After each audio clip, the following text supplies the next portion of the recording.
માર્ચના રોજ ગુજરાતમાં એક ભયાનક ઘટના બની હતી. અમદાવાદ ખાતે મેસ બિલ્ડિંગ સાથે થયેલી પ્લેન અથડામણમાં જીવલેણ તબાહી સર્જાઈ હતી. પણ એ તબાહીમાં ગોંડલ તાલુકાના ડેરજી કુંભાજીના વેદ ખાતરાનો ચમત્કારિક બચાવ થયો હતો.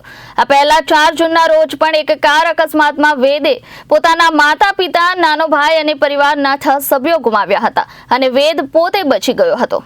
12 જૂનના રોજ ગુજરાતમાં એક ભયાનક ઘટના બની હતી. અમદાવાદ ખાતે મેસ બિલ્ડિંગ સાથે થયેલી પ્લેન અથડામણમાં જીવલેણ તબાહી સર્જાઈ હતી. પણ એ તબાહીમાં ગોંડલ તાલુકાના ડેરજી કુંભાજીના વેદ ખાતરાનો ચમત્કારિક બચાવ થયો હતો.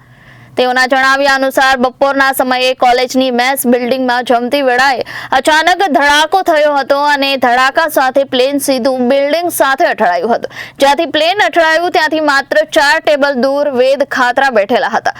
ધુમાડો, ધૂળ, ગાબડતી દિવાલો વચ્ચે બચી જવાનો કોઈ આશરો ન હતો, પરંતુ વિસ્મયજનક રીતે વેદ સુરક્ષિત રહ્યો હતો.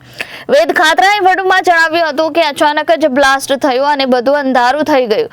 લોકો કાટમાળ નીચે દબાઈ ગયા હતા. અમે કેટલાક મિત્રોને બચાવવાનો પ્રયાસ કર્યો, પણ વધારે નુકસાન થઈ ગયું હતું.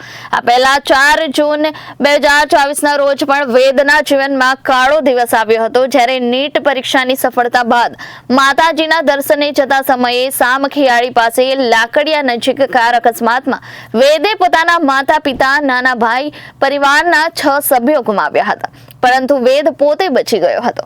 મોતને 2 વાર આંખે જોવી અને 2 વાર બચી જવું એ સામાન્ય વાત નથી. વેદ ખાતરા માટે ઈશ્વરનો આશીર્વાદ કહેવાય, પણ સાથે તેમને જે પારિવારિક ખોટ પડી એ દુઃખ કદી ન ભૂલાય તેવું છે.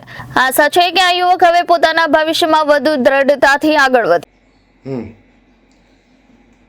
હમણાં ટૂંક સમય પહેલાં 12/6 જે અમદાવાદથી લંડન જે ફ્લાઇટ જઈ હતી, જેનું ક્રેશ થયેલું અને જે હોસ્ટેલની અંદર એ વિમાન અથડાયું, તેની અંદર અમારા જ ગામના વેદ MBBSના ફર્સ્ટ યરની અંદર અભ્યાસ કરતા હતા અને ત્યારે જ આ ફ્લાઇટ ક્રેશ થયેલી અને એનો આબાદ બચાવ થયેલો છે, જે બદલ અમે કુદરતનો ખૂબ ખૂબ આભાર માનીએ છીએ. ગયા વર્ષે જ એને સામખિયાળી હાઈવે ઉપર અને જ્યારે ફરવા એના મમ્મી પપ્પા સાથે ફરવા ગયેલા, ત્યારે તેમનો મમ્મી પપ્પા તેમજ એના ભાઈ અને એનો બ્રધર જે તે વખતે એક્સિડન્ટમાં એક્સપાયર થયેલા છે. તેમાં ત્યારે એને કુદરતી રીતે બચાવ થયેલો છે. ત્યારે પણ અમે કુદરતનો ખૂબ ખૂબ આભાર માનેલો છે. તેમજ અમને એક દુઃખની લાગણી પણ થતી હતી. ત્યારબાદ આ અમદાવાદ લંડનવાળી ફ્લાઇટની અંદર ક્રેશ થયો, તેમાં પણ એનો આબાદ બચાવ થયો છે, જે બદલ અમે કુદરતનો ખૂબ ખૂબ આભાર માનીએ છીએ. તેમજ આ દરેક ફ્લાઇટની અંદર એક્સપાયર થયેલા તેમને આત્માને શાંતિ આપે તેવી અમારા ગામ વતી તેમજ અમારા વતી અમે દુઃખની લાગણી અનુભવીએ છીએ. મારું નામ વેદ ભાવેશભાઈ ખાતરા છે. હું ત્યાં અમદાવાદમાં જ BJ મેડિકલનો ફર્સ્ટ યરનો સ્ટુડન્ટ છું. જ્યારે પ્લેન ક્રેશ થયું ત્યારે હું પણ મેસ બિલ્ડિંગમાં જ જમતો હતો. એટલે ત્યાં સામે જોયું, અચાનકથી ને આમ કાળું વાદળ સામે આવ્યું હોય એવું લાગ્યું અને બધું જ દેખાતું બંધ થઈ ગયું. અંદર બ્લાસ્ટ ચાલુ થઈ ગયા. અમે થોડાક લોકો હતા, એ થોડુંક જ્યારે દેખાવાનું ચાલુ થયું ત્યારે બારી પાસે ગયા કૂદકો મારવા. ત્યાંથી કૂદકો મારવો યોગ્ય ન લાગ્યો, એટલે પછી પાછા અમે અંદર આવ્યા અને ત્યાં સીડીએથી ભાગવાની ટ્રાય કરી. ત્યારે અમે 4-5 જણાએ જોયું કે ત્યાં ઘણા માણસો કચરાઈ ગયા છે અને ફસાઈ ગયા છે. એમની માથે પિલ્લોર પડી ગયા હતા અને વિમાનનો બધો લગેજ આવી ગયો.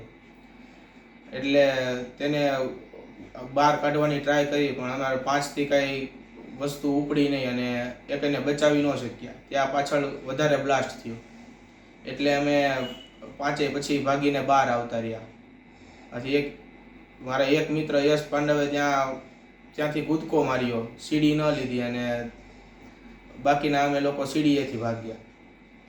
બહાર આવીને ત્યાં જોયું તો ખૂબ જ વધારે લોકો ભેગા થઈ ગયા હતા અને એમ્બ્યુલન્સને પણ જગ્યા નહોતી મળતી. એટલે એ બધા લોકોને દૂર કર્યા અને અમને પણ હોસ્ટેલે લઈ ગયા. ત્યાં રેસ્ક્યુ કરીને બધાને ત્યાં હોસ્ટેલે લાવતા હતા અને ત્યાંથી ને પછી હોસ્પિટલે લઈ જતા હતા. ઘટના કેવી લાગી? તમે જે વસ્તુ હતી, ઘટના કેવી ગંભીર જોવા મળી તમને? ઘટના તો હોલિવૂડનું મૂવી જોયું હોય એવી લાગી.